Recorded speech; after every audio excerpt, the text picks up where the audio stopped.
video, dice ahí. No, no están arriba, querido, están abajo. Bueno, déjalo Abajo. así y presenta así. Perfecto, Ya. déjalo así. Me Ok, silencio. Dale. ya. Bueno, tal vez después hagamos aparecer lo que me interesa, pero ven ahí el esquema general del cosmos dantesco, ¿o no? Sí, Sí, ya. se ve. Perfecto. Bueno, esto tiene como fundamento simplemente refrescar un poco la memoria. Cuando Dante se propone presentarnos el cosmos completo, lo hace con esta estructura, que es la de Ptolomeo, de Claudio Ptolomeo. Originalmente la de Aristóteles, pero el que Aristóteles lo hizo como una especulación de tipo filosófico. En cambio, Ptolomeo realizó una serie de mediciones matemáticas de cosmografía que lo llevó a representar el universo completo como se entendía en ese momento. Y después, más tarde, Santo Tomás, adaptando la filosofía de Aristóteles a las exigencias de la Iglesia Católica Apostólica Romana, le dio todo un fundamento de tipo teológico. Dante recoge este esquema, es decir, el esquema aristotélico, tolemaico, tomista. El cielo, como nosotros lo vemos, está envolviendo a la Tierra. La Tierra está en el centro del universo y se divide en dos sectores, que son el sector de la Tierra, que ocupa la mitad de la esfera, y la otra mitad está ocupada por agua.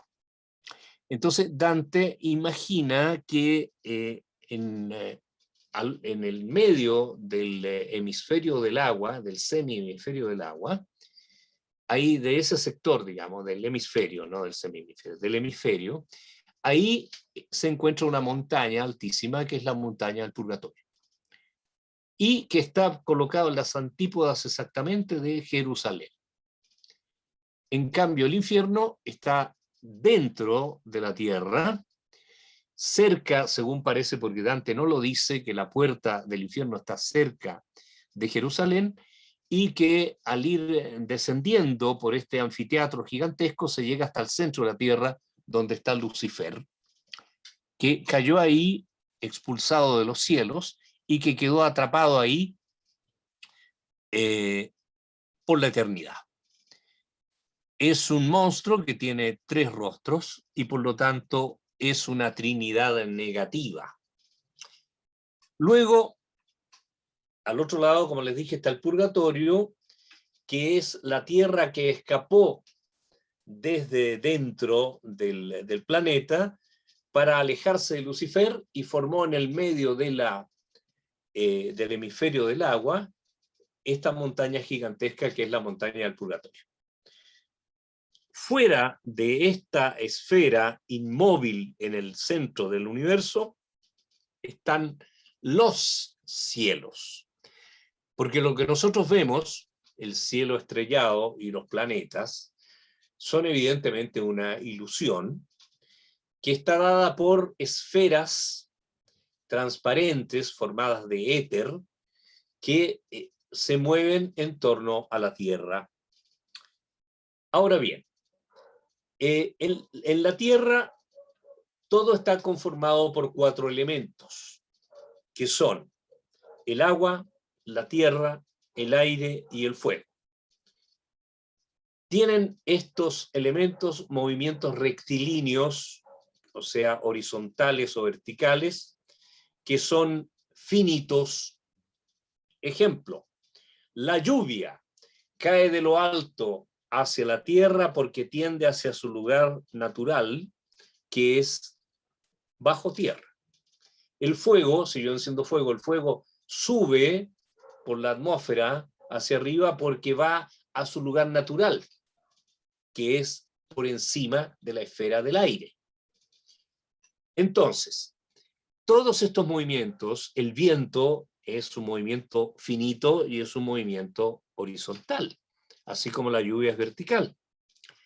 Pero las esferas están formadas de un quinto elemento, que es el éter. Ese quinto elemento es incorruptible y forma estas esferas que se van moviendo de manera infinita, de manera circular. No tiene ni principio ni fin y se seguirán moviendo por siempre hasta que llega el momento del juicio final, que todo se va a detener. ¿Por qué? Porque el movimiento es una señal de perfeccionamiento. Todo lo que se mueve es imperfecto porque está tendiendo a ser perfecto y por lo tanto inmóvil.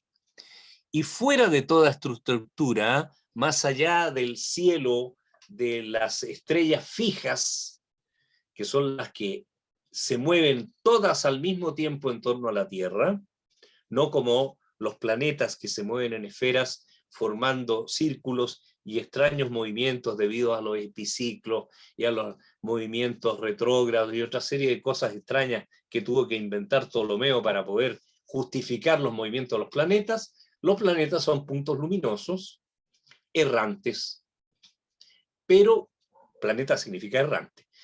Pero en cambio el cielo estrellado es, todas las estrellas están fijas, todas se mueven al mismo tiempo y podemos nosotros leerlas en forma de constelaciones, o sea, de reunión de estrellas. Eso quiere decir constelación. Estrellas que están con otras, ¿ya? Y ellas forman también figuras, que son las figuras del zodíaco, no solamente, porque las del zodíaco son las que están en la eclíptica, que es esa especie de cinturón imaginario que rodea la Tierra, por el cual el Sol se pasea durante el año, y que por lo tanto a Dante sirve para decir que el Sol en este momento está en Aries, que el Sol está en Piscis, que el Sol está en el Tauro, indicando con esto cuál es la hora del día en donde se están desarrollando los eventos. Naturalmente este movimiento es un movimiento imaginario que nosotros todavía podemos ver, a pesar de que actualmente, debido al resplandor de las ciudades, por ejemplo, desde aquí de Santiago, no podemos ver prácticamente nada. Yo esperaba que el eclipse de sol nos permitiera ver alguna estrella y la verdad de las cosas es que prácticamente no se vio nada. Porque las estrellas están ahí. Lo que pasa es que con la luz del sol no las vemos. Pero al amanecer todavía hay presencia de estas constelaciones, y están las otras constelaciones por las que no forman parte del zodíaco, que indican los otros puntos. Por ejemplo, la Osa Menor, la cola de la Osa Menor, el último punto de la cola de la Osa Menor es la estrella polar, y todas las otras giran en torno. Y naturalmente los antiguos griegos, a cada una de estas figuras astronómicas, les creó un mito poético que explica su origen y el por qué serían entonces las divinidades que fueron llevadas hasta el cielo. Divus, estrella. Divus, divinidad. De ahí nace la idea de las estrellas de cine, ¿no? En inglés, las stars. Las divas, primero, que eran las cantantes de ópera, y después que pasaron a ser las actrices, y naturalmente los divos, que brillan allá en el cielo. Todo muy poético, todo muy hermoso, y a ello Dante agrega, además, entonces, la interpretación tomista. Fuera de este sistema, hay, más allá del cielo estrellado, un cielo que es el cielo cristalino, que es el primer móvil, que es el que hace moverse todos los otros cielos. Y ese primer móvil está siendo impulsado por un motor, que es Dios. Pero ese motor es un motor inmóvil, porque es un motor perfecto. ¿Ya? Y ustedes ven que alrededor de ese puntito que está en el medio, que sería justamente la representación de Dios, hay unos círculos que están dando vuelta. Bueno, esos círculos son las jerarquías angélicas. Y las jerarquías angélicas, cada una está influyendo en un determinado cielo. y lo que ven entre el círculo de las jerarquías angélicas y los círculos concéntricos de los cielos que rodean la tierra, está la rosa celeste, que es un inmenso anfiteatro donde se encuentran todas las almas beatas, es decir, de todas aquellas que gozan de la gracia divina por la eternidad. Terminado esta explicación, creo que es el caso de que pasemos a lo inmediato. Es decir, ya había yo de alguna manera indicado que, siguiendo un poco las imágenes de Doré, Dante se encontraba en una selva oscura que no podía salir de ella, estuvo toda una noche ahí, la noche que pasáis con tanta pieta, dice él, y después de esto, al salir ve una colina sobre la cual hay un hermoso sol, y él trata de acercarse a la colina y no puede porque se lo impiden 3 fieras. Primero una lonza, que es la que están viendo aquí, luego de la lonza aparece un león, y después del león una loba, que según parece es la más peligrosa de los 3 animales. Y los 3 animales, en particular la loba, están llevando a Dante de vuelta a la selva oscura. Es ahí cuando aparece Virgilio. Virgilio que viene a salvarlo y que le dice que nunca va a poder llegar hasta la colina si primero no conoce el reino de la perdición y el del purgatorio, el de la penitencia, y que solamente ahí, cuando ya habrá tenido esta experiencia de la ultratumba, podrá subir hasta el paraíso celeste y podrá llegar hasta esa gracia divina que está representando el sol sobre la colina. Y entonces aquí el famoso verso, allor si mosse io le tenni dietro, entonces se movió y yo me puse tras de él, lo seguí, con el cual se ponen en marcha hacia su destino, en un momento en el cual caminan, van refiriéndose a los hechos que han ocurrido. Virgilio le va a explicar que no está ahí por su propia voluntad, sino que porque el que vive en el limbo, vamos a ver de inmediato lo que es el limbo, fue llamado por una hermosa mujer cuyos ojos brillaban como las estrellas y que es Beatrice. Beatrice, la mujer que Dante amó y que murió muy joven, y que representa la fe y representa también, de alguna manera, de un punto de vista político, a la verdadera iglesia cristiana. Ahora bien, con este primer canto de introducción general y con el canto de la introducción al infierno, ya estamos en condiciones de pasar a nuestra temática, es decir, al infierno propiamente tal. En la reunión de hoy día, nosotros vamos a desgraciadamente, mis estimados cofrades de estos temas, esta no es una clase interactiva. Yo que estudié en el Pedagógico de la Universidad de Chile, y ahí me titulé de profesor de italiano, que en ese tiempo existía, como existían los profesores de francés, de alemán, ¿no?, de lenguas clásicas. Yo aprendí una didáctica activa. Yo fui profesor de didáctica. En Italia fui ayudante de pedagogía por 5 años, 6 años. Entonces, yo vivo la pedagogía, vivo la didáctica en el contacto con el alumno.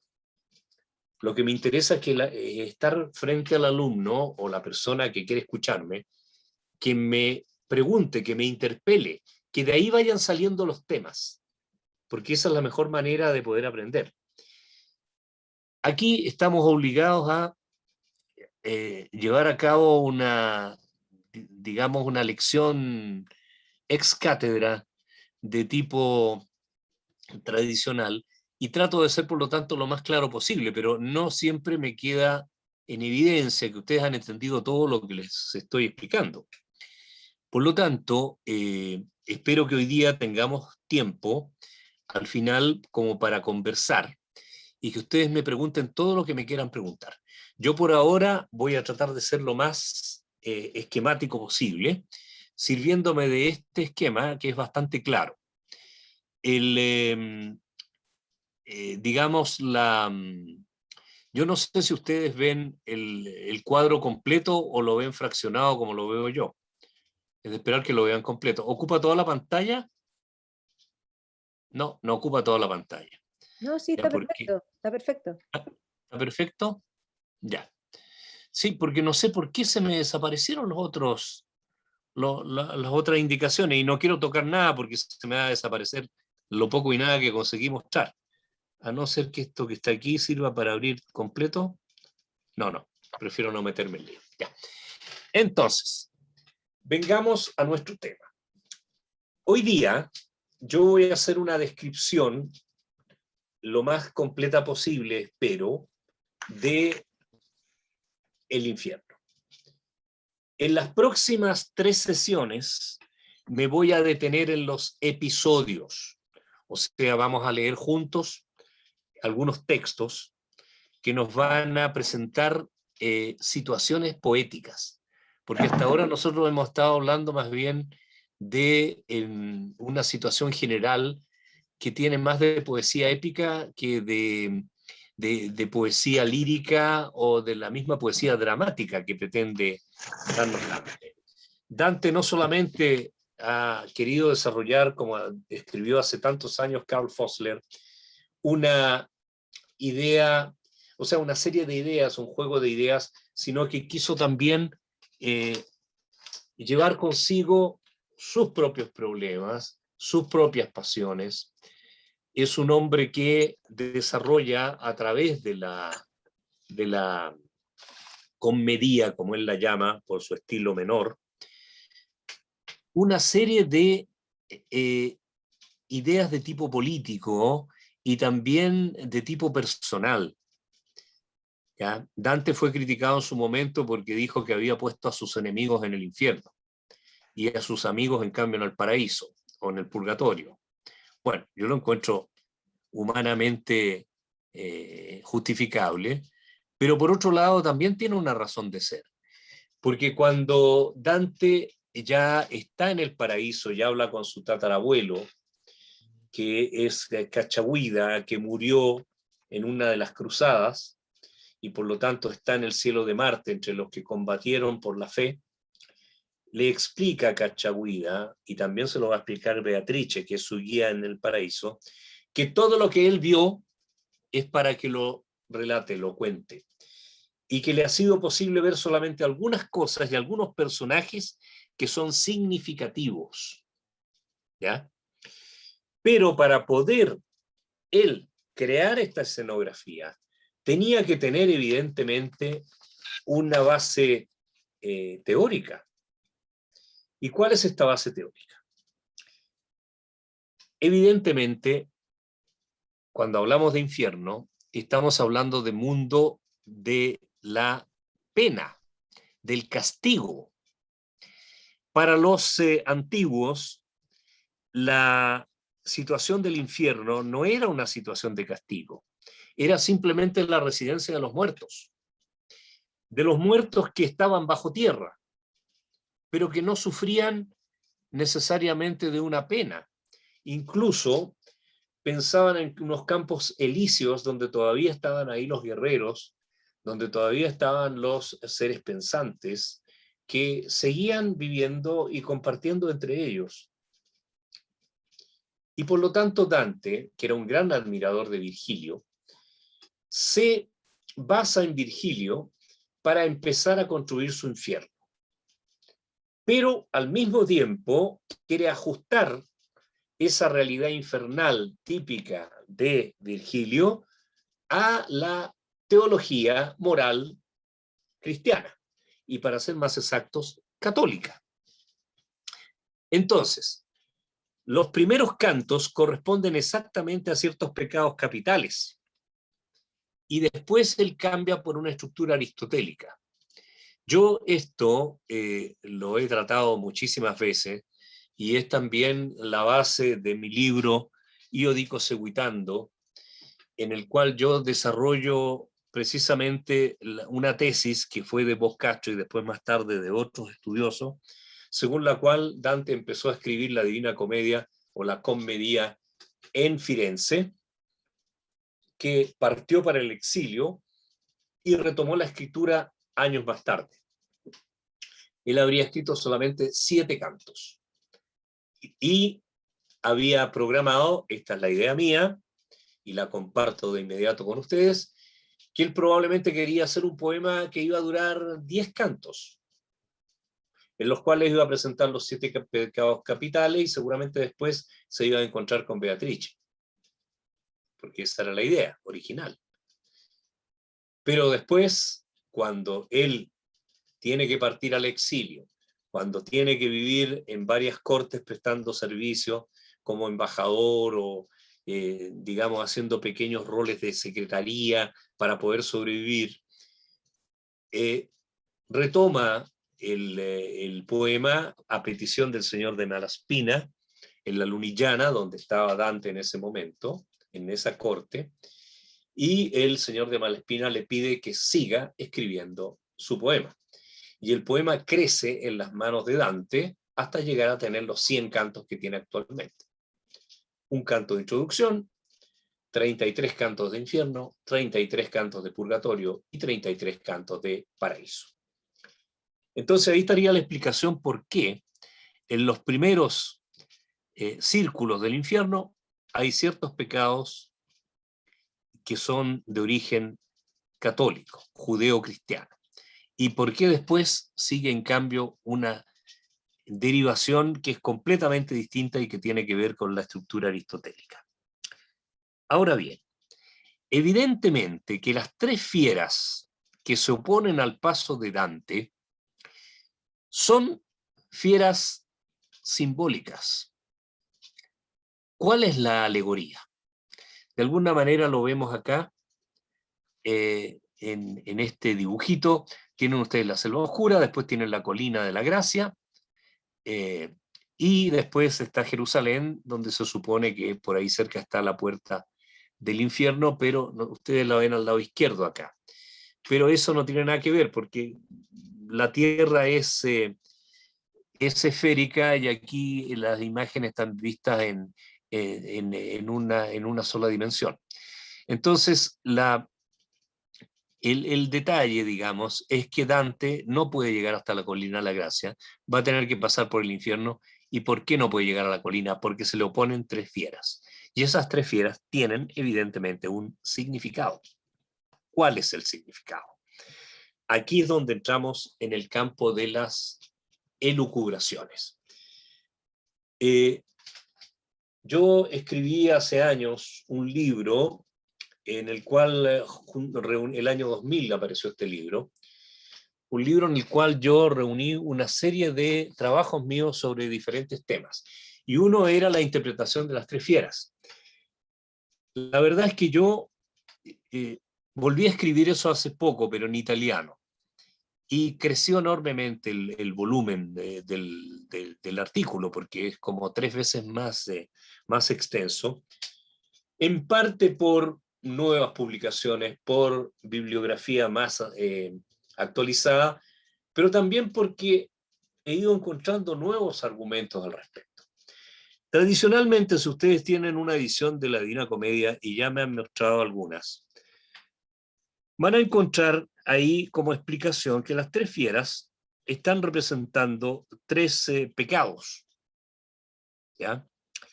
Y efectivamente, cuando Dante en el círculo de los golosos se encuentra con Chacco, que se supone que es un ciudadano de Firenze, en mi opinión nunca existió, es un personaje inventado, pero ese es otro tema, pero como personaje sí existe, y le dice que en este momento, dice, en Firenze hay 3 llamitas, 3 faville en italiano, que tienen encendidos los corazones. ¿Cuáles son estas llamitas? La soberbia, la envidia y la avaricia. Por lo tanto, en una primera interpretación, esas serían las 3 fieras. la soberbia, la envidia y la avaricia. Pero en el canto 15, 15º, Dante se encuentra con su antiguo maestro Brunetto Latini, y él le plantea una profecía según la cual va a tener que pasar por momentos muy difíciles, sobre todo por razones políticas. Y le va a decir que los graves problemas que existen en Firenze son que la gente es avara, envidiosa y soberbia. O sea, tenemos de nuevo estas tres posibilidades. Ahora, ¿cuál corresponde a cuál? Tradicionalmente se dice que el león sería el símbolo de la soberbia, que la lonza sería el símbolo de la lujuria y la loba sería el de la avaricia. ¿Es verdad esto? No, yo no estoy de acuerdo con esto, pero mientras tanto les quiero señalar que la famosa lonza, escrita con Z, es un animal que definitivamente ya no se encuentra en Europa, que sería una especie de leopardo, y que según las crónicas de la época habría existido alguna vez en una jaula cerca del palacio del Comune, el actual Palazzo de la Signoria o Palazzo Vecchio, como también se le llama, después del ajuste que le hizo Giorgio Vasari en el siglo XVI, habría habido una jaula y ahí había una lonza, que es una especie de leopardo jaspeado, y que Dante va a recordar también en el momento en que tiene que descender a Malevolge, que es el pozo gigantesco este que está dividido en 10 partes. Ustedes lo alcanzan a ver ahí después de donde dice Ripa Scocesa. Bueno, pero ya vamos a llegar a ese punto. Por el momento, la lonza se piensa que podría ser la lujuria por su movilidad, porque tiene esta piel manchada, ¿no es cierto? Y en cambio la loba, que aparece como muy delgada, como famélica, representaría la avaricia. Pero también hay una interpretación de tipo político, y que la han desarrollado varios intérpretes, personas muy preparadas realmente, como Giacinto Casella, Isidoro del Lungo, Guido Mazzoni, Luigi Pietrobono, solo por decir algunos nombres, según la cual las fieras también representarían políticamente a Firenze, la lonza, a la Casa de Francia, en este caso, para ser más preciso, al rey Felipe el Hermoso y su corte, y la loba sería la curia romana. Esto anunciando algo que en ese momento todavía no estaba en juego, pero que sí va a estar muy pronto, que es el traslado del papado de Firenze a Avignon. Y al final del Purgatorio, cuando Dante está en el paraíso terrestre, en ese momento hay una visión que tiene Dante que representa justamente el hecho de que el rey de Francia, que representa un gigante, acompañado de una prostituta, que sería la curia romana, se están llevando el carro de la iglesia por la selva.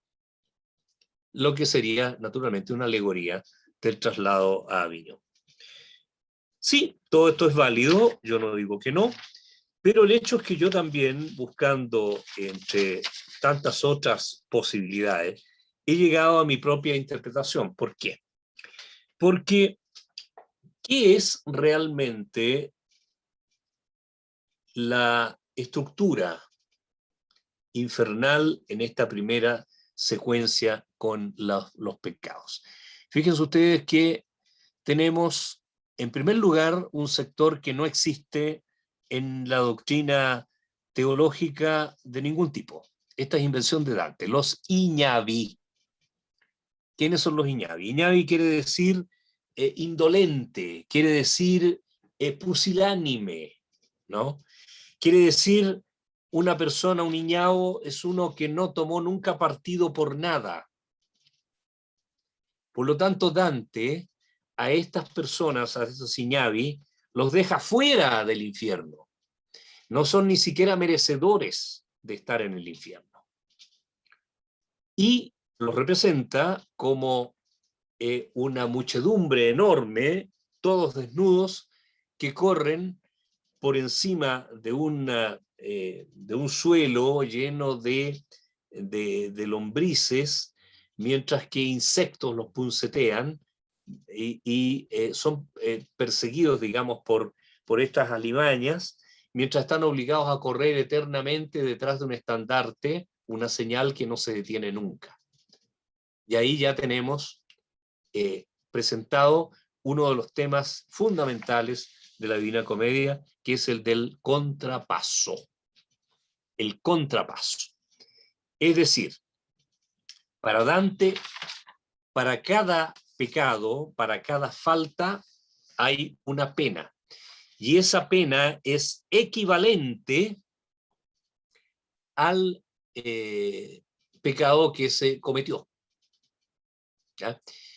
Claro, muchos de ustedes van a pensar en la ley del talión, ¿no es cierto? Bueno, la ley del talión, que es una ley judía, en realidad tiene un origen jurídico de otro tipo. La ley del talión es la famosa ley de ojo por ojo, diente por diente.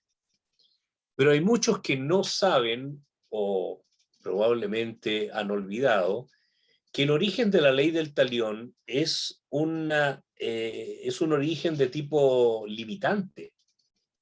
O sea, ojo por ojo, pero nada más. Si tu enemigo te quita un ojo, tú quítale un ojo, pero nada más. O sea, quiere decir que por un mal que te hacen tienes que responder con un mal igual, pero no superior. En cambio acá, la ley del contrapaso, que podríamos decir que es como el contrapeso, ¿no es cierto?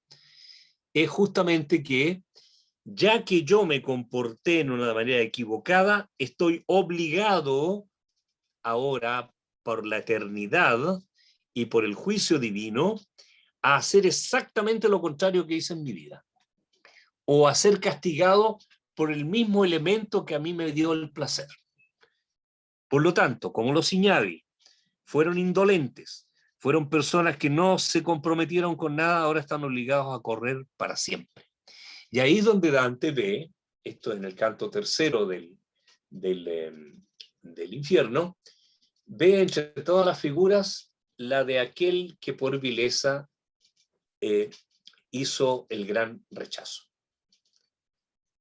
Y los primeros comentaristas dijeron, este es Celestino V, porque el Papa Celestino V había sido elegido para terminar con una acefalia larguísima que había tenido la Iglesia, y al final los cardenales se pusieron de acuerdo y dijeron, nombremos Papa a un ermitaño, que era Pietro de Morrone. Lo fueron a buscar justamente donde él estaba ahí tranquilo, sin molestar a nadie, y lo hicieron papa. Pero no soportó esta condición y al final renunció. ¿Ya? Cuando Benedicto XVI renunció, yo justamente retomé el tema, porque era de gran actualidad. Muy pocos papas habían renunciado durante su pontificado, y por lo tanto, tratando de explicar que no tenía nada que ver el tema de Celestino V con el tema de aquel que hizo el gran rechazo. Y yo la primera objeción que les pongo a aquellos que insisten en Celestino V es que no se rechaza lo que se tiene. Yo rechazo lo que me ofrecen. Y resulta que Celestino V aceptó la tiara papal y después la devolvió. No rechazó nada. En cambio, Poncio Pilato sí. ¿Qué cosa rechazó? El darle la libertad al Cristo. Se lavó las manos incluso. ¿Ya? ¿Pero por qué? Lo dice el Evangelio. Porque lo amenazaron. Le dijeron, este hombre dice que es el rey de los judíos. Y nosotros los judíos al único que aceptamos como rey es a el emperador de Roma. Por lo tanto, si usted, señor Pilato, le da la libertad a este individuo, usted es enemigo del emperador. Y entonces, por cobardía, justamente por vileza, Poncio Pilato aceptó que crucificaran al Cristo. Esto que aparece tan claro y nítido, los comentaristas no quieren verlo. Pero por lo demás hay otra serie de razones que no las voy a decir ahora porque con esto me extendería por el resto de nuestra reunión y no es el caso. Simplemente para decirles cómo, cuando ustedes lean la Comedía, estén siempre muy atentos a las notas que leen, porque no siempre corresponden a la realidad, o por lo menos a lo que Dante quiso decir. Terminado este espacio de esta muchedumbre que corre, Dante y Virgilio llegan hasta un río. Ese río es el río Aqueronte, río infernal que presenta Virgilio. Este río pertenece a la mitología griega, retomado por la mitología romana y aceptado y descrito por Virgilio. Tanto así que el barquero, Caronte, es un personaje que está presente no solamente en la mitología griega, en la mitología romana, también está en la mitología etrusca, donde se llama Carun el personaje, que es el barquero que transporta las almas de una ribera hasta la otra, hasta el infierno propiamente tal. Y que cuando ve a Dante dice que se aleje porque es un alma que está todavía dentro de un cuerpo, porque no es un muerto, por lo tanto no puede llevarlo. Y Dante describe cómo con el remo Caronte empuja a todos estos condenados hacia su barca para llevárselos. Aquí hay otra serie de mitografías que tienen una profundidad mucho más grande de la que podríamos pensar, puesto que en muchas mitologías está la idea del río infernal que hay que atravesar después de muertos. Y sin ir más lejos, dentro de la misma mitología mapuche, ¿no es cierto?, hay que los muertos atraviesan para llegar a la isla Mocha. Así que este es un tema que es mucho más amplio, que va mucho más allá de la simple imaginación de Dante. Pero Dante no puede atravesar porque él está vivo y por lo tanto hay un relámpago gigantesco en el ambiente y Dante cae como hombre a quien coge el sueño. Y se queda dormido, empieza el canto cuarto con un trueno que lo despierta. Y él está al otro lado del río Aqueronte. ¿Cómo atravesó? Misterio. Dante no lo dice. Los comentaristas se engolosinan buscando explicaciones. Pero hay otros un poquito más concienzudos que han dicho, Dante no lo dijo, no le demos más vuelta al asunto. El hecho es que él está al otro lado del Aqueronte y se encuentra en otro sector que no es todavía el infierno de las penas, es el limbo. Yo les había dicho que les iba a hablar del limbo y es lo que voy a hacer de inmediato. La figura del limbo está presente en dos ámbitos que confluyen en Dante. Uno de estos ámbitos es el ámbito judío, puesto que los judíos pensaban en un lugar de espera de los muertos que acogería a los antiguos patriarcas y lo llamaban el seno de Abraham.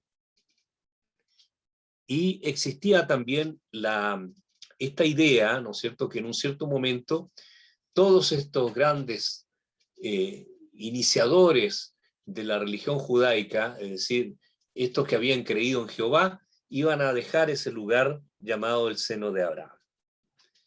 Pues bien, los cristianos acogieron esta idea y agregaron que el Cristo, una vez que murió, descendió a los infiernos y liberó de ahí a muchos que no estaban bautizados, pero que habían creído en su venida como el Redentor.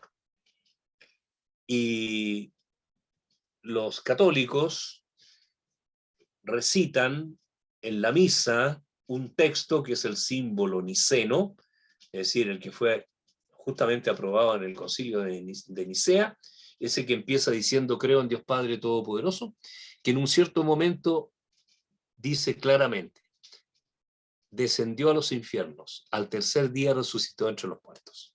¿Ya? Esos infiernos serían el limbo. ¿Y por qué se llama limbo? Porque el limbo originalmente es lembo, que quiere decir costado.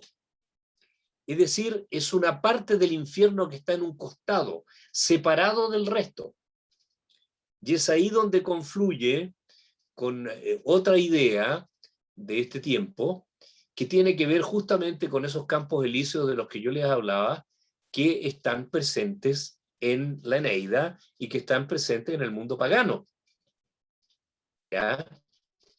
Ustedes seguramente han escuchado la historia de Orfeo, que baja a los infiernos para liberar a Eurídice, ¿ya? La ninfa que él amaba. Y precisamente no aparece como un lugar de condenas, sino que simplemente como un lugar de reposo. Entonces, Dante junta estas dos realidades y nos presenta un lugar donde están los espíritus magnos, es decir, donde están todos aquellos que no hicieron mal a nadie, desarrollaron las virtudes esas que Platón, por boca de Sócrates en la República, llama las virtudes cardinales, que complementan a las virtudes teologales. Y ahí Dante se encuentra con los grandes poetas, Homero, Lucano, Ovidio, y el mismo Virgilio forma parte de este grupo. Y bueno, él mismo dice, yo sexto fui entre tanta sabiduría, ¿ya? Que el haber la escola con la cual él entra en contacto. Horacio es el que me faltaba. Y entonces conversa con ellos y llegan hasta un castillo en el cual no hay ningún tipo ni de armas, ni de una actitud beligerante. No, es un lugar de tranquilidad que recuerda justamente la parte pacífica y tranquila del infierno, y que está ahí en el borde, o sea, en el limbo del infierno. Ahí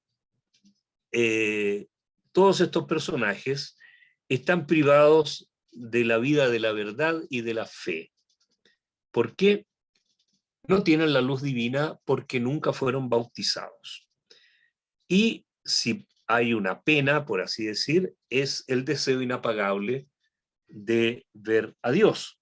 Muchos han dicho que esto no es justo, porque evidentemente el mismo Dante tiene otra secuencia en la que deja entender que en realidad los espíritus magnos no sufren nada, porque un hombre que nace cerca del río Ganges y que nunca oyó hablar de un Dios llamado Jehová, puede ser una persona que tiene la misma espiritualidad que uno que se ha comportado de la mejor manera porque ha estado iluminado por el bautismo. Pero el bautismo es la puerta que abre el paso hacia el paraíso. Eso lo dice Dante también. Y por lo tanto lo dice acá, que no tuvieron esa puerta de la fe. Con todo esto se cierra el espacio del infierno dedicado a donde aún no hay penas propiamente tales. Están los Iñavi, que están fuera del infierno, después está el limbo, y ahora sí vamos a ir a las verdaderas penas. Pero para llegar a ellas, primero tenemos que pasar por un juez. Y este juez es un juez infernal, es decir, un juez de los infiernos. Es otro personaje mitológico, transformado en monstruo, puesto que tiene una cola, este rey Minos, que es el que juzga a cuál círculo debe ir el condenado. Y mueve la cola tantas veces como corresponde. bueno, naturalmente se dirige de manera muy violenta a Dante y a Virgilio, y Virgilio lo calma, así como calmó a Caronte, y le dice que no, que están ahí por voluntad divina, volse così colado e si vuole quello che, dove si può quello che si vuole, es decir, donde se puede lo que uno quiere, se refiere naturalmente al paraíso celeste, por esta iluminación que tiene Dante con este guía que lo acompaña, que representa la razón, no pueden ser detenidos por nadie. Y de esta manera ya entramos ahora sí verdaderamente al infierno. Primero, la lujuria. La lujuria está representada por un círculo en el cual hay una tempestad de viento impetuoso que no se detiene nunca y que se lleva a las almas. ¿Cuál es el contrapeso o el contrapaso? Que se dejaron llevar por el vendaval de los sentidos y ahora están transportados por este vendaval infernal. Ahí Dante va a conversar con Francesca da Rimini, que murió asesinada por su esposo por adúltera, junto con su cuñado, que también por lo tanto era adúltero. Entonces, ahí hay una conversación, un episodio poético que lo vamos a ver en detalle en la próxima reunión, y pueden continuar el viaje pasando al sector de la gula. En la gula hay un custode, un guardián, que es el cancerbero, que justamente toma a las almas y las descuartiza, pero a las sombras, más bien dicho, de las almas, y están sumergidos, pero además están sumergidos en un barro muy desagradable, debajo de una lluvia constante, y ahí está el contrapaso. El contrapaso está que en la vida les gustó la buena mesa, comer y beber. Ahora, en vez de beber, reciben esta agua sucia que les cae encima, y en vez de las comidas refinadas tienen el barro, que es lo único que se pueden echar a la boca, si por así lo podemos decir. Entonces, aquí Dante, entre paréntesis, pone en función los 5 sentidos, porque por un lado está la hediondez del barro, que es el olfato, los ladridos del cancerbero, que es el oído, la vista, que apenas se ve dentro de lo gris de la atmósfera, el tacto, que es la lluvia que cae sobre los cuerpos desnudos, y finalmente el gusto, que es esta monotonía del barro y del agua sucia, en vez de poder distinguir las variedades de los alimentos. Por lo tanto, un contrapaso bastante claro. Siguiente círculo, llegamos al de los avaros y los pródigos. Avaricia significa ser ávido, ser insaciable, y en particular por el dinero. En cambio, los pródigos son los que tuvieron poca medida al gastar, ¿ya? Porque ser pródigo significa conducir hacia afuera.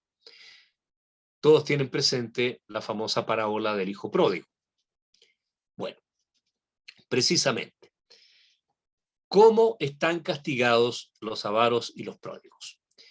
Tienen que mover unos pesos que no especifica lo que son Dante, pero podemos imaginar que pueden ser pesos que son enormes bolsas llenas de dinero, o pueden ser rocas que las llevan hasta lo alto de la planicie del círculo y después ruedan de nuevo hacia abajo.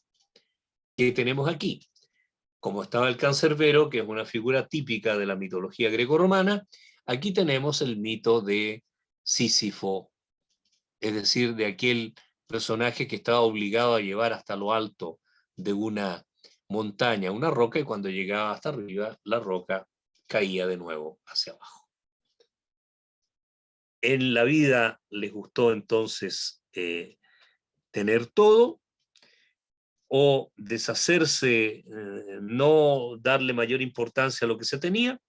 Entonces ahora están obligados, en vista que tuvieron todo ese esfuerzo inútil de acumular o de entregar así, de no retener los bienes como hubieran debido hacer, ahora están obligados a, por esta búsqueda de la riqueza inconsciente, a estar amarrados de alguna forma a un peso que es el que tienen que empujar, que fue como el tremendo peso que ellos quisieron acumular en vida o que no supieron administrar en vida. Siguiente círculo, el de los iracundos. ¿Por qué sabemos que es el de los iracundos? Porque lo dice Virgilio, estas son las almas que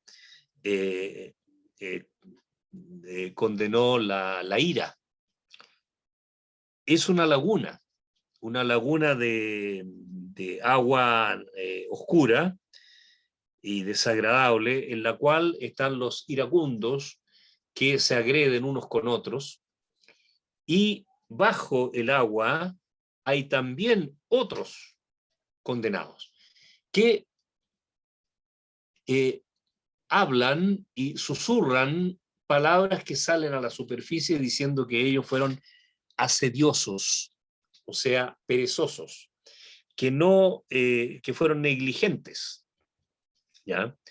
Que no se cuidaron de interesarse por las cosas. Entonces ahora están como sumergidos en esta laguna, que es lo mismo que estar en la negligencia total, en la cual se es incapaz de desarrollar cualquier actividad. Por eso que dicen somos asediosos tristes, ¿ya?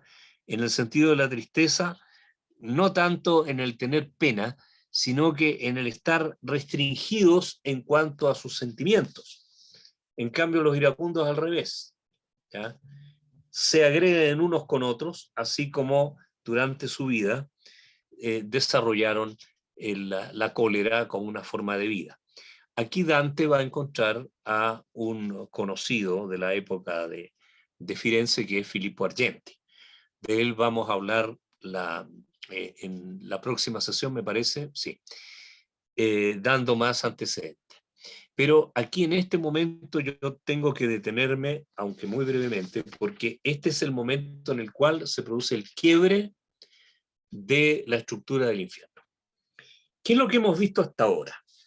Hemos visto la clasificación de los pecados que generalmente se estudia en el catecismo católico. Ahora, aquí hay un error en mi manera de ver de cómo se ha enseñado el catecismo.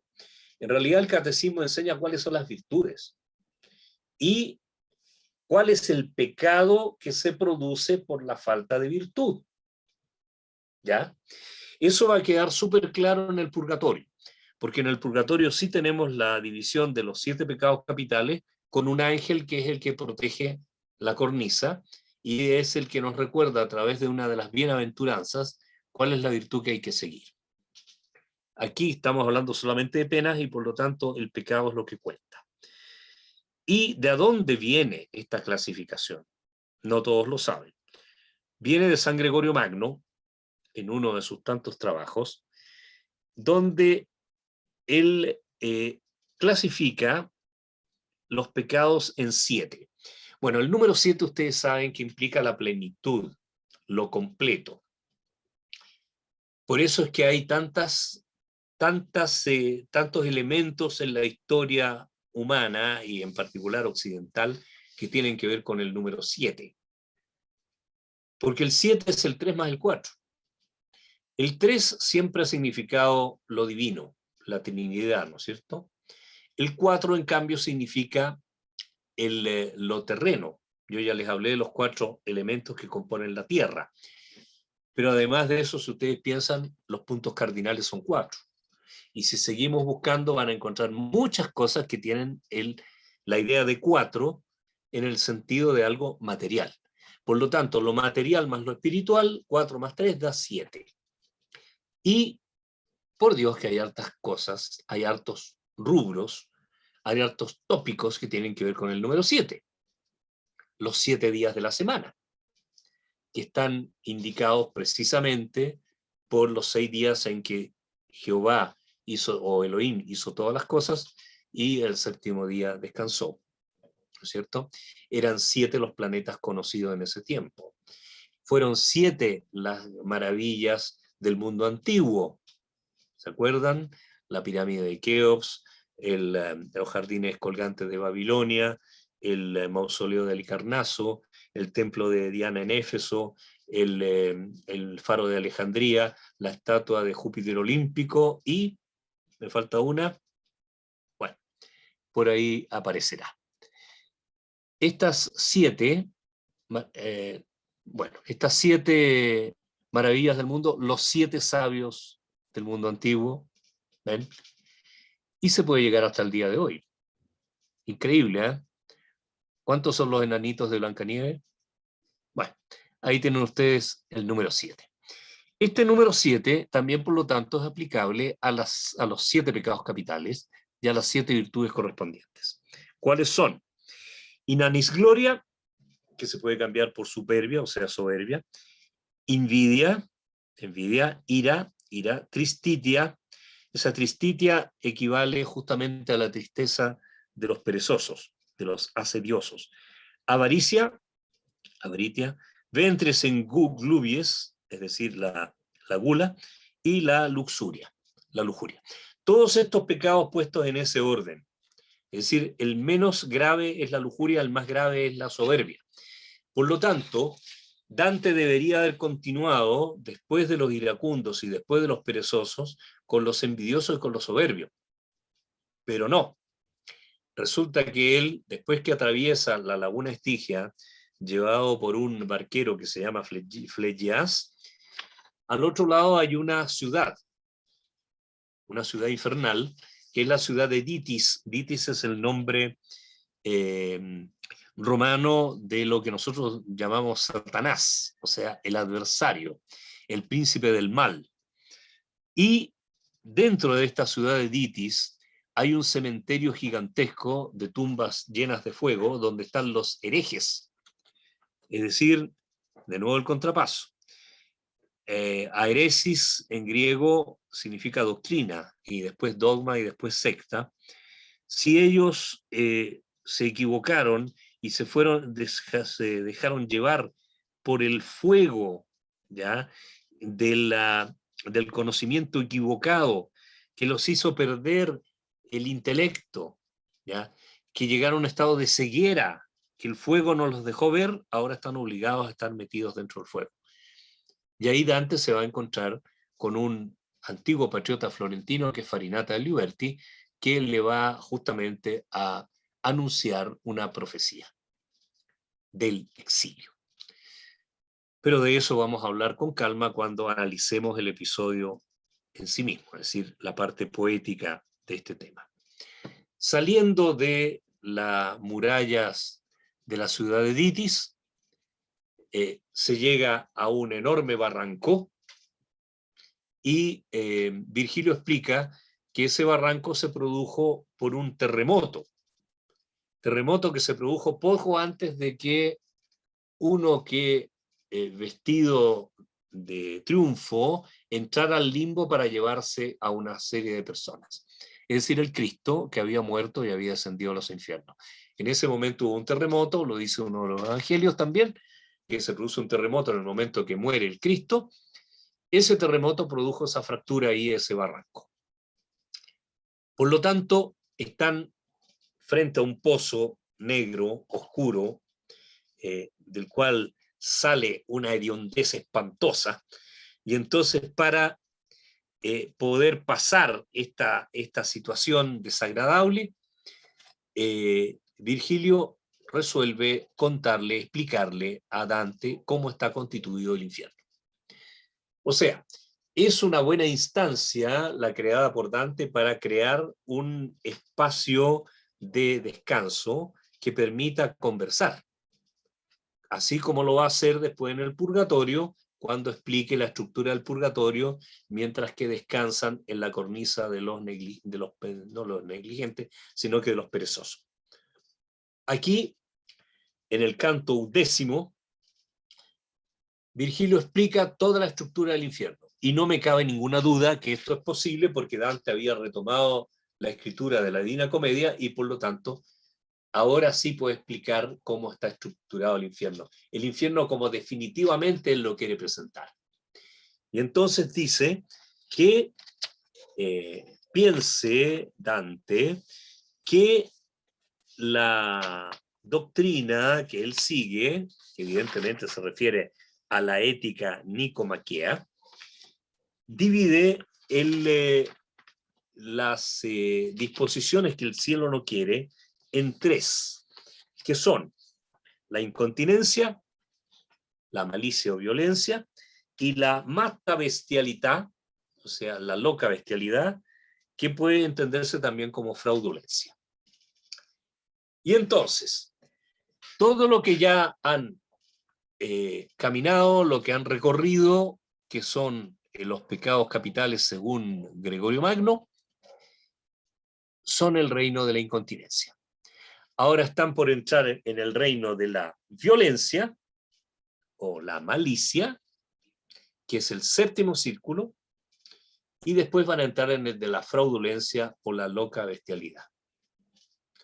Yo les estoy diciendo de manera muy sencilla algo que está explicado de manera un poquito más enredada en ese canto 11º, y que los comentaristas después se han dedicado a reinterpretar. Bueno, y yo también, con mi artículo que son más de 40 páginas, en las cuales estoy tratando de ordenar todo precisamente toda esta intriga que genera Dante. Está claro que el siguiente círculo, que es el séptimo, es el círculo de los violentos.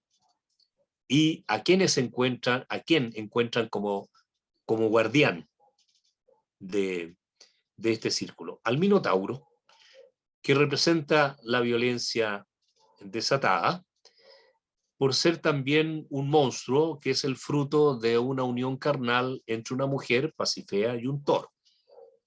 ¿Ya? O sea, de hecho ya hay un aspecto bestial en todo esto, que después se va a desarrollar en 3 gironi, o sea, en 3 círculos donde están los violentos de diferentes tipos. El primer grupo, en el primer giro, están los violentos contra el prójimo. Por lo tanto, ahí están los asesinos y los tiranos. Y ese es un río de sangre hirviendo que está siendo vigilado por los centauros. Seguimos con estas imágenes, digamos, combinadas, por así decir, así como teníamos el Minotauro, ahora tenemos a los centauros, que promiscuas, que están lanzando flechas a los condenados que tratan de salirse del río, de la sangre hirviendo. Como no pueden atravesar por este río, justamente es uno de los centauros el que los lleva sobre la grupa y pasan al otro lado y entran en un bosque tenebroso que no tiene hojas, sino que solamente tiene troncos con ramas espinosas, ¿ya? Donde hay arpías, que son las que tienen sus nidos ahí y destrozan los árboles también. Virgilio le dice a Dante que corte una ramita, Dante corta la ramita y escucha una voz que le dice: ¿por qué haces esto? ¿No tienes tú alma ni compasión? Ese árbol es un hombre transformado en árbol, y es nada menos que Pierre de Levigne, un famoso poeta de la época de Federico II, emperador del Sacro Romano Germánico Imperio, que conversa con Dante. Otro episodio que vamos a analizar con mucha calma. Porque este es el bosque de los suicidas, es decir, de los violentos contra sí mismos. Y todavía queda la tercera parte, que es el de los violentos contra Dios, la naturaleza y el arte. que es un arenal gigantesco sobre el cual cae lluvia de fuego. Los violentos contra Dios son los blasfemadores, que están tendidos en el suelo, mientras encima les cae la lluvia. Los violentos contra la naturaleza son los sodomitas, que están obligados a caminar en grupos. Ahí es donde Dante reconoce a su maestro Brunetto Latini, del que yo les estaba hablando. Y para poder atravesar ahí, después al final, los violentos contra el arte, que son los usureros. Entonces Dante pregunta, bueno, pero ¿por qué es más grave ser usurero que ser blasfemador o que ser sodomita? Y Dante lo explica porque en el infierno más vamos hacia abajo, más grave es el pecado. Explica que el que es violento contra Dios, blasfemador, está castigado y justamente por eso. Pero el sodomita, siendo violento contra la naturaleza, es también violento contra Dios, porque la naturaleza es hija de Dios. Y el usurero es violento contra el arte, porque no produjo nada con sus propias manos ni con su propia inteligencia. Simplemente se dedicó a especular con el dinero. Por lo tanto, es violento contra el arte entendido como el hacer algo, como el transformar la naturaleza, ¿ya? No como bellas artes, sino que arte en el sentido de techné en griego, es decir, habilidad para desarrollar una disciplina. Entonces, o un trabajo. Los usureros están sentados debajo de la lluvia de fuego y tienen una bolsa colgada al cuello en la cual está en un sello el blasón de la familia a la cual pertenecieron, ¿ya? Esos son entonces todos los violentos. ¿Y cómo atraviesan bajo la lluvia de fuego?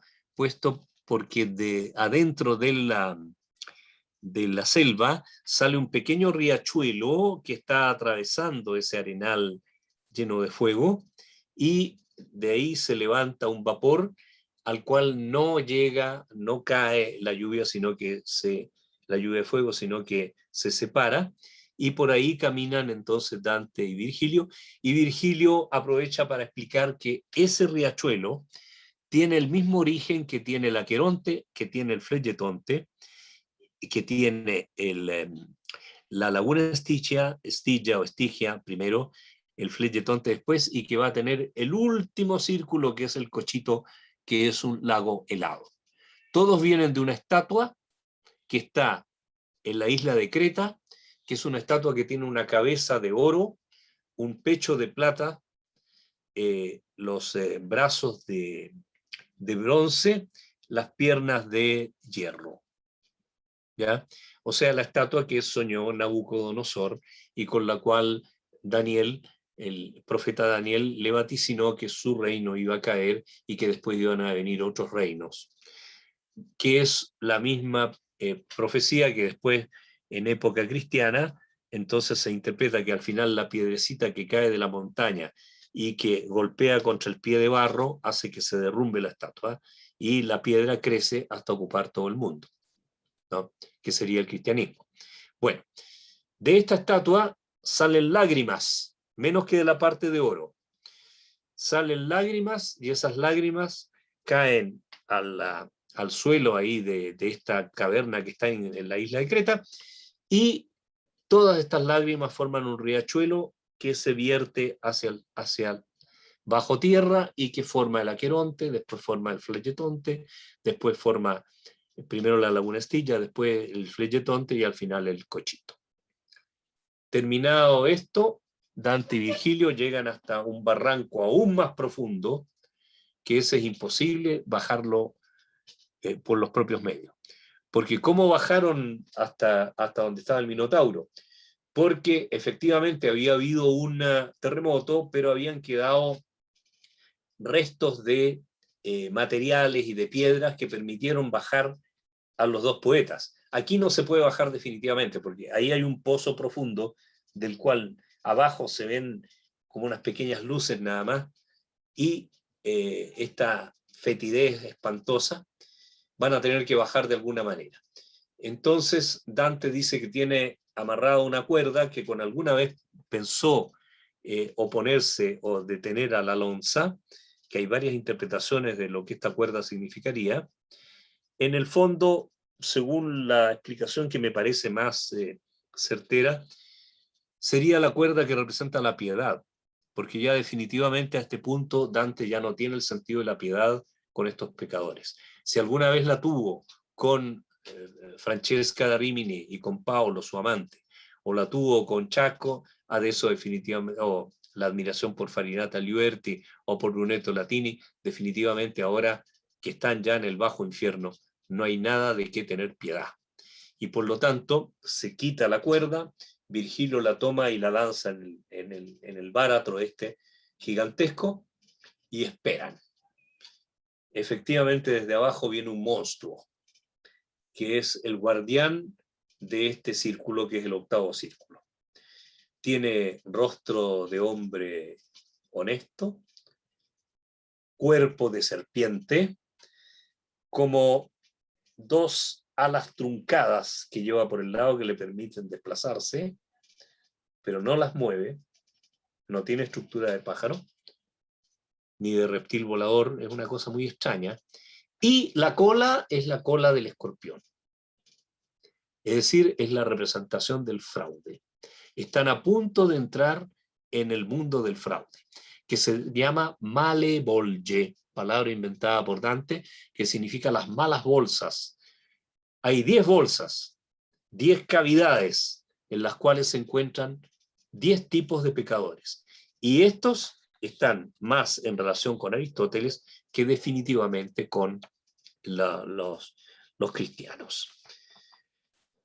A este punto me queda por dejar en claro que más abajo todavía de Malevolge hay otro círculo, que es el noveno.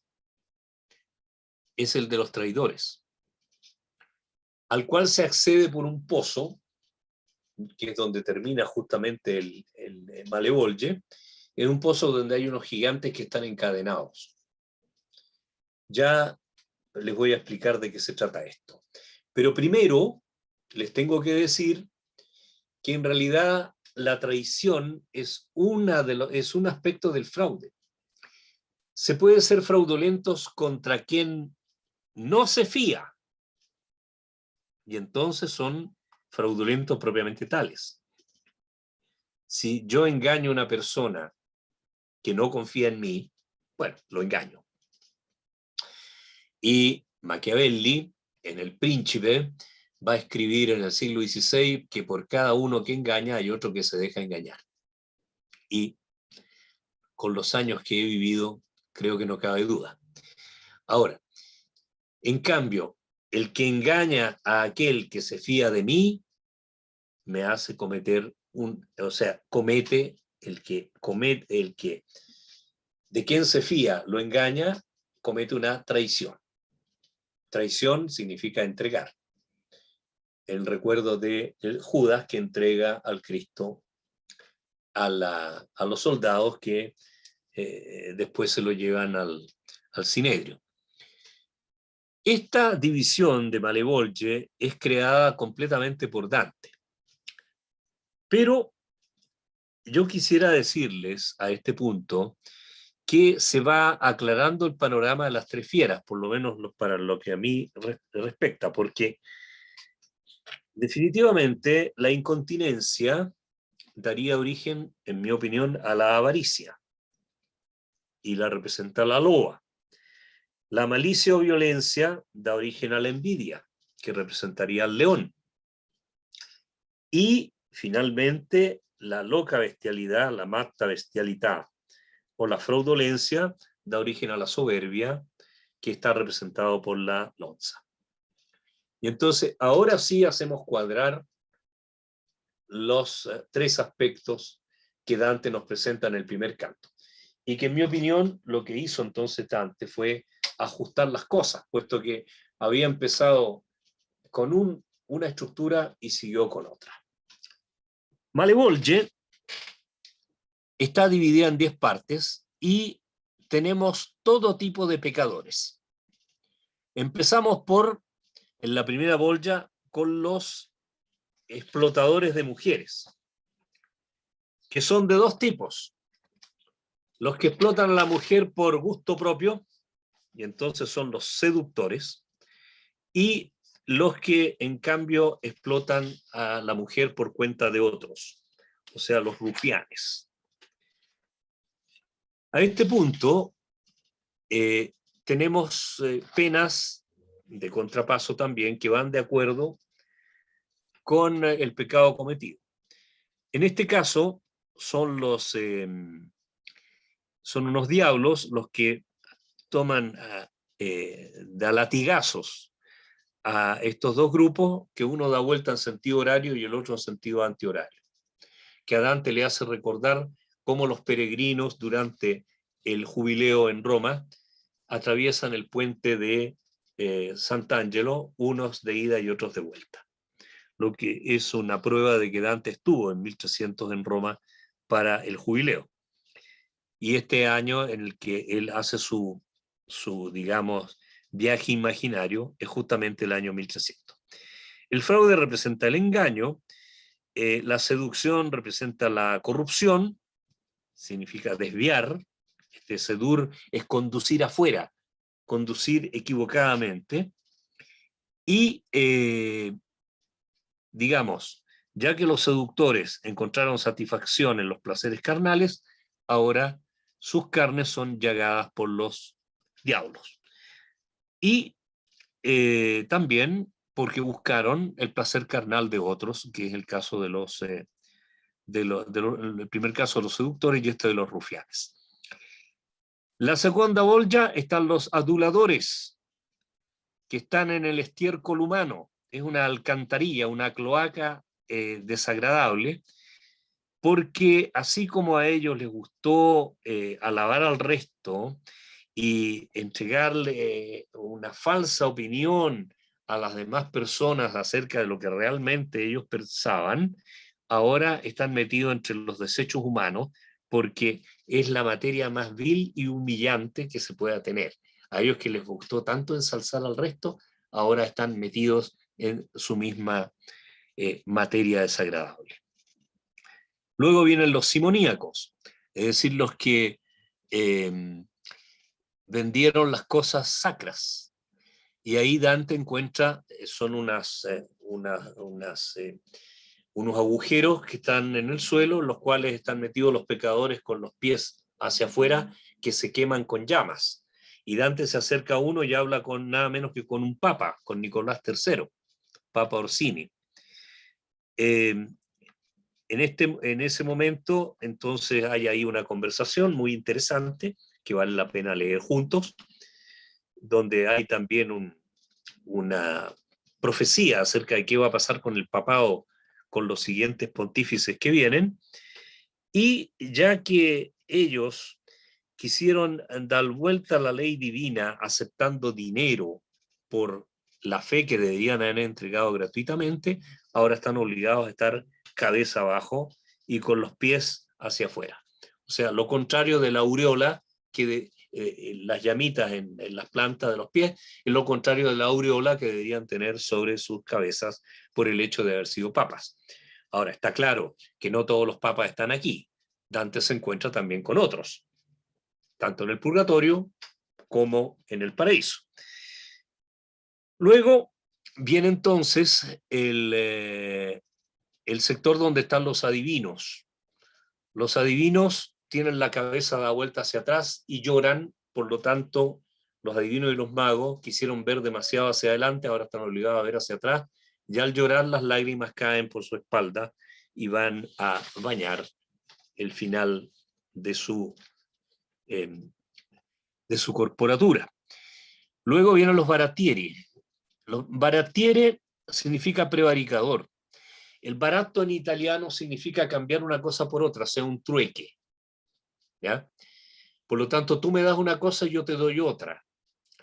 Esta prevaricación, que era típica de la Edad Media, significaba usar un cargo público para beneficio propio. Esto ocurría en el Medioevo. Entonces Dante también fue condenado, entre otras cosas, por decir que era baratiere. ya vamos a volver sobre este tema. Aquí una serie de diablos vigilan a los condenados que están metidos dentro de pozos llenos de alquitrán que hierve, ¿eh?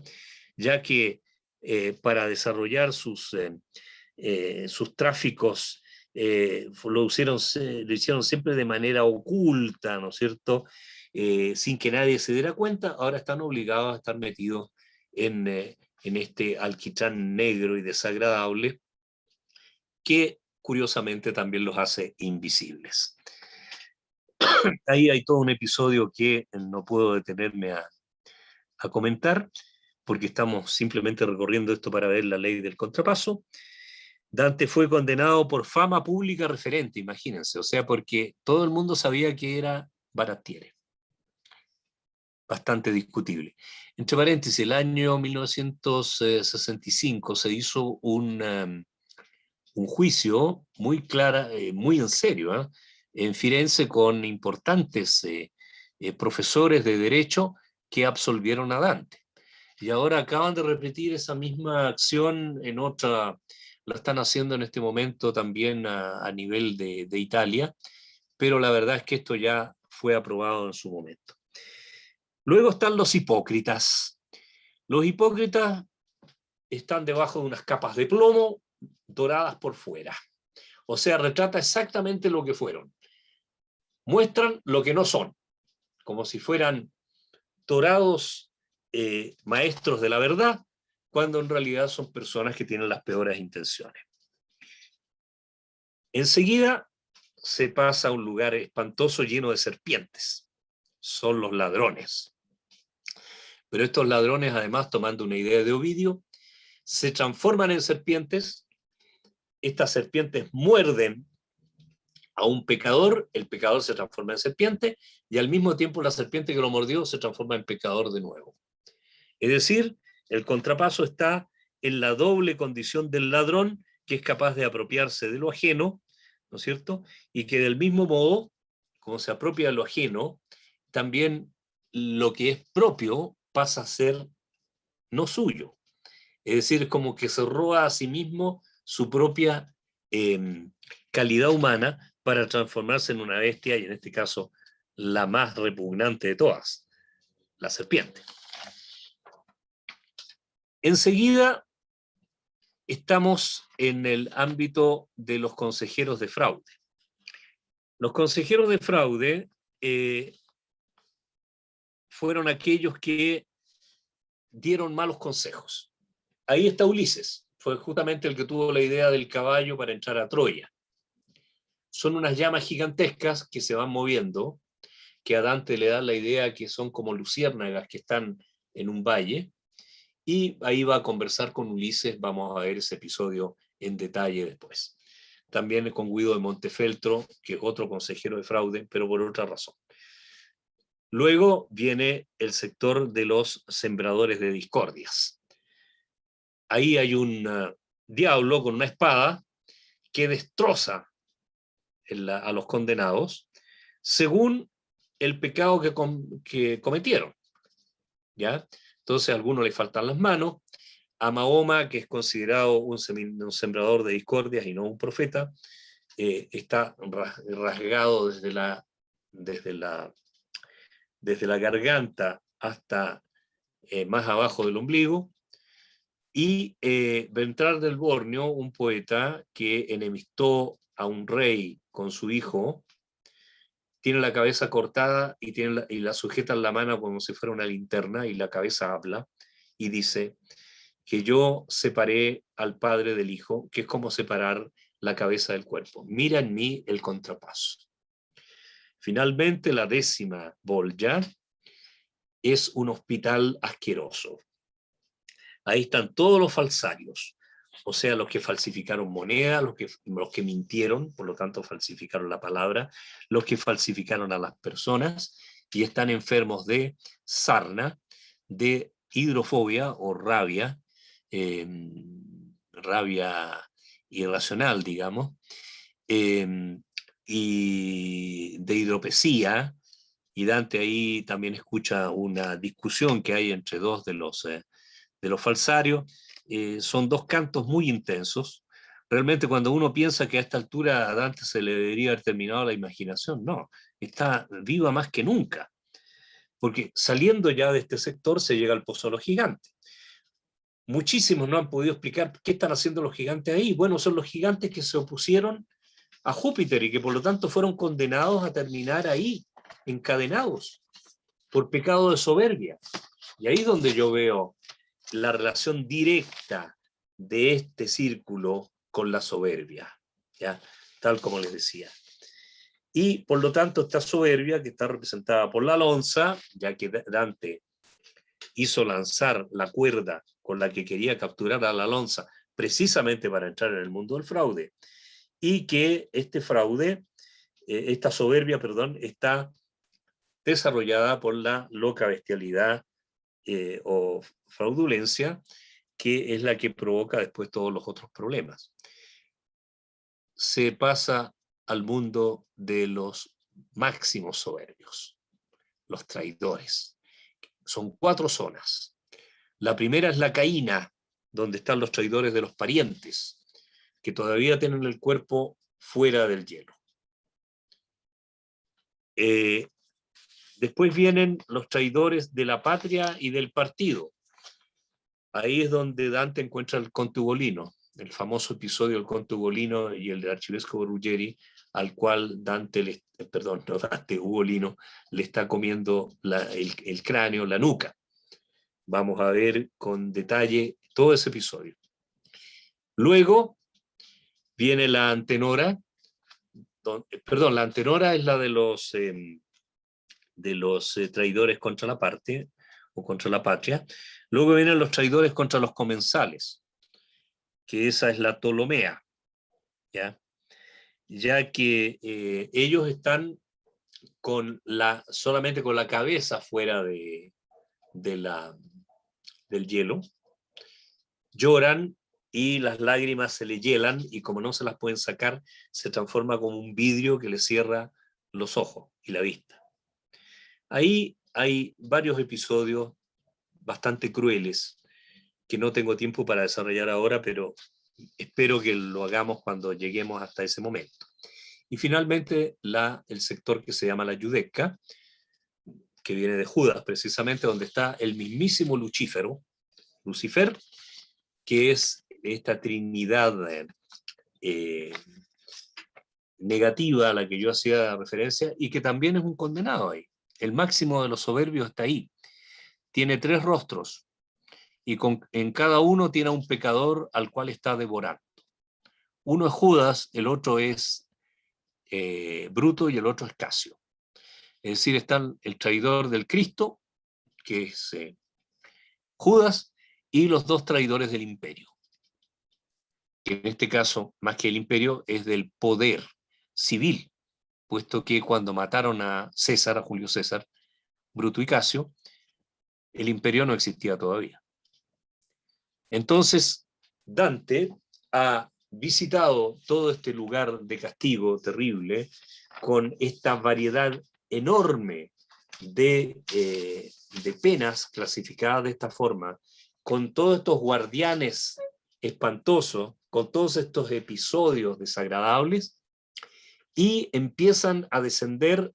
Lucifer tiene también 3 pares de alas que se mueven. En un momento que las alas y al moverse generan un viento, y ese viento es el que congela el agua y mantiene ese lago helado ahí por el cual se desplazan los poetas.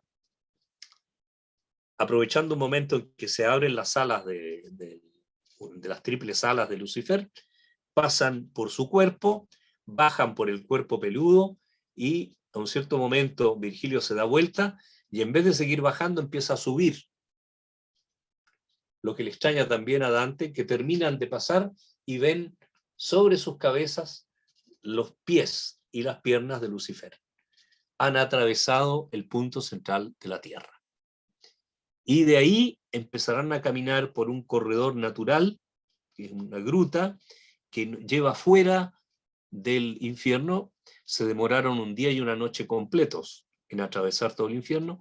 Ahora se van a demorar más o menos lo mismo en volver a atravesar desde el centro de la Tierra hasta el otro lado, hasta el otro hemisferio, el hemisferio del agua, en el medio del cual está esta enorme isla donde está el purgatorio, a la cual nos vamos a referir después.